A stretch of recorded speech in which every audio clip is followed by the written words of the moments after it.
ক্লায়েন্টের গুরু নিয়ে এসেছে। তা আমাদের গুরুর তিনটে পার্ট, আগে বুঝে নাও তারপরে নিবো। আমাদের গুরুর তিনটে পার্ট, এ বি সি। এ হচ্ছে ইনার কর্নার, মানে আমাদের গুরুটা শুরু হবে একদম ক্লায়েন্টের ইনার কর্নার থেকে, আর এটা হচ্ছে বি পার্ট হচ্ছে একদম আর্চ, আর সি পার্ট হচ্ছে এন্ড, মানে এখানে গিয়ে আমাদের গুরু শেষ। ঠিক আছে, আমরা ওইটা কি করে করবো দেখো, ইনার কর্নার থেকে শুরু করবো। ঠিক আছে, মানে আমাদের এখান থেকে শুরু। যখন আমি এখান থেকে গুরু শুরু করবো তখন আমার সুতো থাকবে কিন্তু সোজা, মানে এরকম স্ট্রেট। এখানে যতগুলো গুরু আছে এরকম সোজা যাবো, যে কটা গুরু পাবো সেই কটা ধরে টানবো, কিন্তু আমি কিন্তু এইবার টেনে নিয়ে বেরিয়ে যাবো না। ক্লিয়ার? কথাটা বুঝতে পারছো?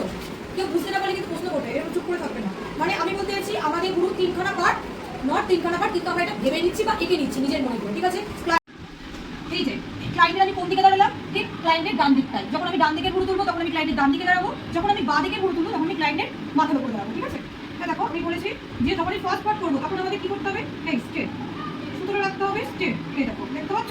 কিন্তু আমি যখন টানবো তখন কিন্তু একদম টেনে বেরিয়ে গেলে কিন্তু এই দিকে গুরু উঠে চলে যাবে। তাই আমাদের কিন্তু যেটা আমাদের মাথায় রাখতে হবে, এই ফাঁকটা কত দূর আছে, এই জাস্ট এইটুকুনি কিন্তু টানবো।